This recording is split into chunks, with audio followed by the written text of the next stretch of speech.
हम पाठ 10 तालनौमी पढ़ेंगे। हम इसका अध्ययन करेंगे। इसमें क्या है, एक बहुत ही हमारी जो जीवन की मूलभूत आवश्यकता है भोजन, इसके बारे में इस समस्या की इसमें उठाई गई है कि जो बेचारे गरीब घर के बच्चे होते हैं, जो आर्थिक स्थिति जिनकी ठीक नहीं होती है, कई कई दिन उनके घर चूल्हा नहीं जलता है, वो बच्चे बेचारे अपने मन महसूस कर रह जाते हैं। उनको अच्छा भोजन नसीब नहीं होता, दो वक्त की रोटी नसीब नहीं होती। यही इसी तरह की एक कहानी यहाँ प्रस्तुत की गई है, जिसमें दो बच्चे हैं जो गरीब हैं, जिनकी परिवार की आर्थिक स्थिति अच्छी नहीं है।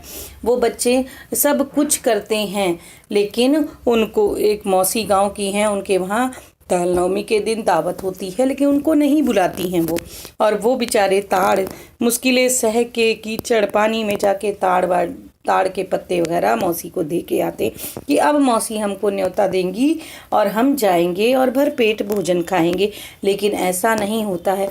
तो लेखक ने यहाँ पे एक बहुत ही बड़ी समस्या को उजागर किया है कि हमको किसी भी तरह से जो बच्चे दयनीय स्थिति में हैं, जिनको भोजन प्राप्त नहीं हो रहा है, उनको हमें भोजन उपलब्ध कराना चाहिए। एक घड़ी हम जो है संपन्न परिवार के लोगों को न्योते में ना बुलाएं, लेकिन गरीब परिवार के लोगों को न्योता देकर उनको भोजन अवश्य कराना चाहिए। ये हमारे समाज की जो है समस्या है कि गरीबों को इंसान भोजन नहीं देता है। वो क्या है, अपने ही संपन्न ऊंचे से ऊंचे लोग होंगे, उनको बुला के अच्छे से अच्छा खिलाने का प्रयास करेगा, लेकिन जो गरीब बच्चे हैं उनको 2 रुपए का भोजन भी प्राप्त नहीं कराएगा। चलिए कहानी पढ़ते हैं, थोड़ा सा समझने का प्रयास करते हैं कि ये समस्या हम लोगों को इसलिए लेखक बताने का प्रयास किया है कि समाज में फैली इस कुरीति को दूर किया जा सके और सब एक दूसरे की सहायता करें और जीवन सुगम हो जाए। देखिए पाठ परिचय। दयनीय आर्थिक परिस्थिति में पलने वाले बच्चों को अक्सर पेट भर खाना नहीं मिल पाता है। ये सच्चाई है कि जिनकी दयनीय स्थिति होती है, जिनके परिवार की आर्थिक स्थिति ठीक नहीं है, उन बच्चों को पेट भर खाना नहीं मिलता है। वो बेचारे भूखे ही कभी कभी रात में सो जाते हैं। बाल मन अच्छे अच्छे स्वादिष्ट व्यंजनों के लिए ललचा कर रह जाता है। वो बेचारे जो दयनीय बच्चे हैं, वो क्या है, उनका बाल मन जो है, बचपन का समय, वो क्या है, बच्चे क्या है, थोड़ी थोड़ी चीज़ें खाते हैं, प्रेम से रहते हैं, तो उनका क्या है, जो बाल मन है वो तरह तरह के व्यंजन खाना चाहता है, तरह तरह का खाना खाना चाहता है, पकौड़ा, समोसा, जलेबी आदि। तो उनका मन क्या है, जो जिनकी आर्थिक स्थिति ठीक नहीं है और जिनके घर में भोजन उपलब्ध नहीं है, वो बेचारे ललचा कर रह जाते हैं। अगर कहीं से खाने की न्योते की आस हो तो उनका मन खिल उठता है, और अगर उनको पता लग जाए कि कहीं से खाने का आज मिलेगा, अच्छा अच्छा खाना हमको खाने का ही मिलेगा, तो वो एकदम खिल उठते हैं, वो एकदम खुश हो जाते हैं। यही मना स्थिति को इस कहानी में बतलाया गया है, जहाँ एक और संपन्न वर्ग द्वारा ढेरों खाना फेंका। अब लेखक ने क्या समस्या उठाई है कि जहाँ एक और संपन्न वर्ग है, जो जिसके पास अतः पैसा रुपया है, खाना है, वो तो ढेरों खाना ऐसे ही फेंक देता है जाकर। वहाँ कुछ लोग खाने के एक एक दाने के लिए तरस रहे हैं, एक एक दाने के लिए तड़प कर क्यों मर जाते हैं। अब ये बड़ी समस्या उठाई है कि संसार की देखिए विडम्बना ऐसी है कि जहाँ पे लोगों के पास पैसा है, वो अपना कटोरे कटोरे भर दाल चावल सब्जियाँ सब फेंक देते हैं, लेकिन जिनको भोजन की आवश्यकता है उनको एक दाना भी नहीं मिलता है। क्यों? ये फेंकने से अच्छा है कि आप किसी की सहायता करके उसको भोजन प्राप्त करा देते, तो शायद उसका जीवन बच जाता और जीवन सुखमय हो जाता। हमारे जो मूल्य हैं वो क्या कहते हैं, जो मूलभूत हमारी आवश्यकता है वो क्या, भरपेट भोजन, सामर्थ्य अनुसार हमें भूखे लाचार, जो हमारे गुण होने चाहिए वही होना चाहिए सद्गुण, कि हमें सामर्थ्य अनुसार भूखे बेसहारा लोगों को यथासंभव खाद्य सामग्री उपलब्ध करानी चाहिए। लेखक ने कहानी में यही समझाने का प्रयास किया है कि जो अन्न आप लोग संपन्न वर्ग जिनके पास है वो फेंकते हैं, तो वो फेंकने की जगह कम प्रयोग करें, उसका यूज़ कम करें, उसको बर्बाद करने की जगह गरीबों को ही उस अन्न के द्वारा सहायता करते हैं, अन्न को देकर, तो उनका जीवन सुखमय और आनंदमय हो जाएगा। देखिए कहानी पढ़ते हैं। भादों का महीना था। पिछले 15 दिनों में लगातार पानी बरस रहा था। 15 दिनों से लगातार पानी बरस रहा था, जो रुकने का नाम ही नहीं ले रहा था। आप जानते हैं सावन भादों में बरसात के मौसम होते हैं, तो बारिश का पानी जो है रुकने का 15 दिन से नाम लेने नहीं ले रहा था। गांव के खुदीराम भट्टाचार्य के यहाँ आज 2 दिनों से चूल्हा नहीं जला था। खुदीराम भट्टाचार्य एक क्या कहेंगे, एक व्यक्ति का नाम है जिसके वहाँ 2 दिन से गांव में चूल्हा नहीं जला था। खुदीराम मामूली आय वाला गृहस्थ था। गृहस्थ मतलब घर गृहस्थी वाला, जिसके बीवी बच्चे होते हैं उनको गृहस्थ कहते हैं।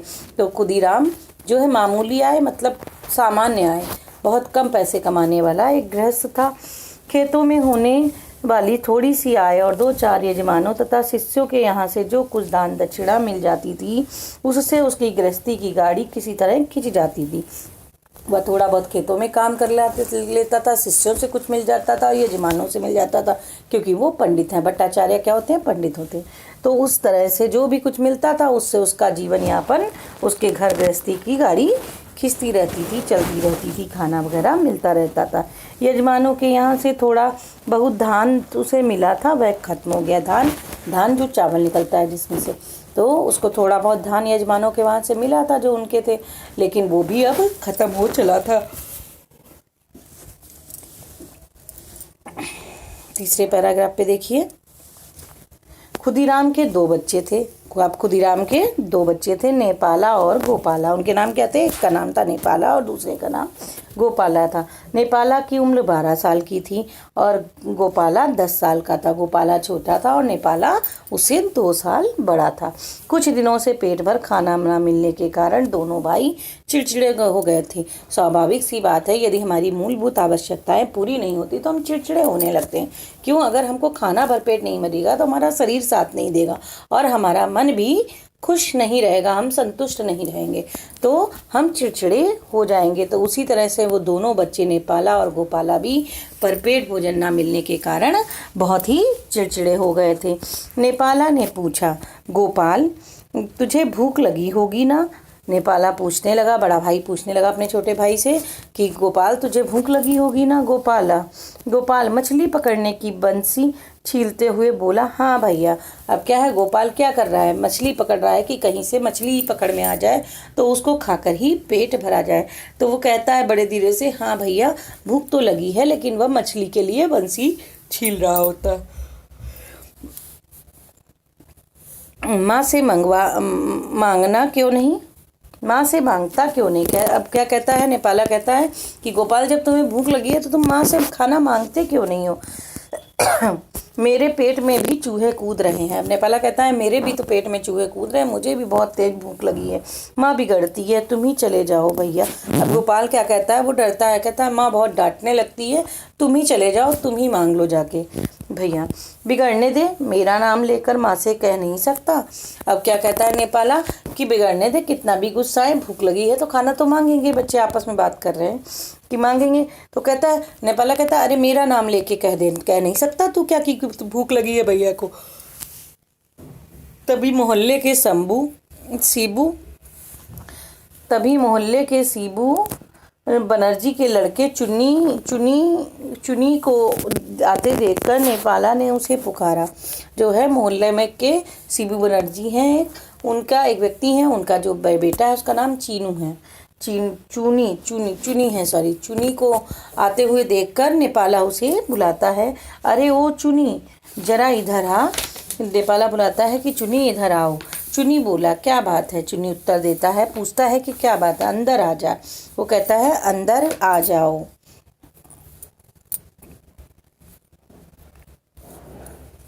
अंदर आ जा। चुनी क्या कहता है? अंदर आ जा।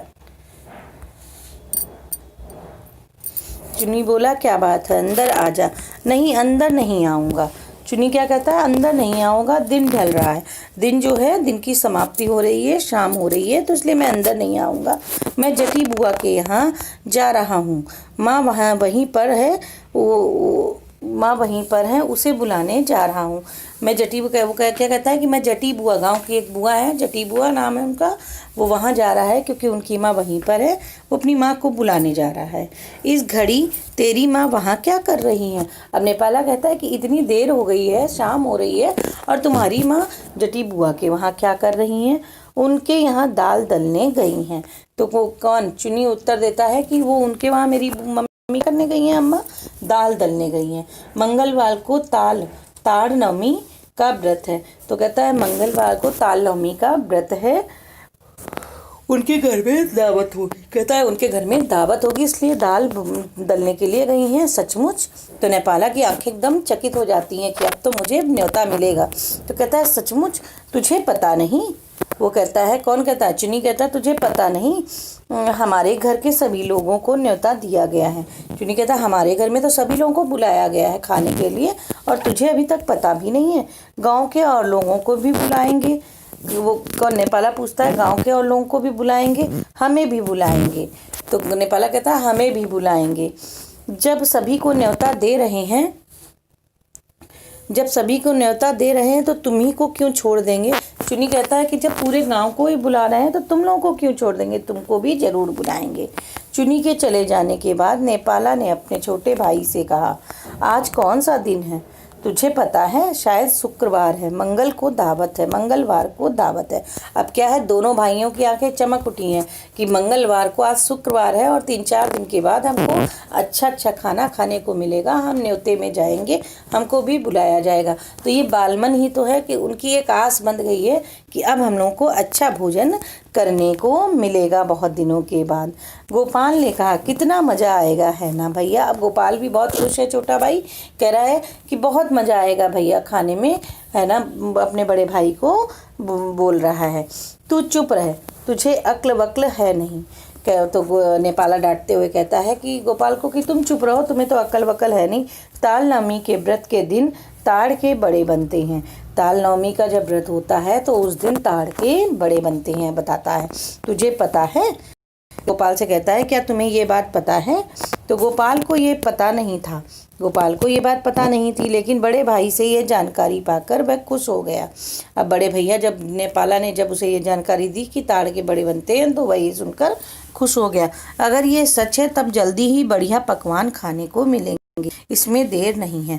अब वो क्या कहता है? गोपाल कहता है कि अगर ये सच बात है तो फिर तो जटी बुआ के वहाँ बढ़िया बढ़िया पकवान मंगलवार को खाने को मिल ही जाएंगे हम लोगों को, इसमें अब देर नहीं है, है ना? जटी बुआ का घर पास में ही पड़ता था। नेपाल ने कहा तू यहाँ ठहर, मैं जरा अंदर जाकर पता कर आऊँ। अब क्या है, जटी बुआ का घर जो है पास में ही पड़ता था, तो जो है नेपाल ने कहा कि तू जरा, वो लोग दोनों पता करने गए कि कितनी सच्चाई है, तो जाकर पता करके आऊँ। उनके यहाँ ताड़ की ज़रूरत तो होगी ही, शायद वे लोग घास तोड़ खरीद लें। तो कहने लगा कि शायद वो लोग जो है घास तोड़ खरीद लें। उस गांव में ताड़ के पेड़ नहीं थे। उस गांव में जहाँ पे ये लोग रहते थे वहाँ ताड़ के पेड़ नहीं थे। आगे मैदान में एक बहुत बड़ी ताड़ दिगी थी। आगे मैदान में जो है एक बहुत बड़ी ताड़ दिगी थी। नेपाल वहाँ से ज़मीन पर गिरे ताड़ बटोर कर गाँव में लाकर बेचता था। जब इतनी आर्थिक तंगी थी तो जो है नेपाल वहाँ से क्या करता था, ताड़ जो है बटोर लाता था, ताड़ के पत्ते गिरे हुए, और उनको गांव में लाकर बेचता था।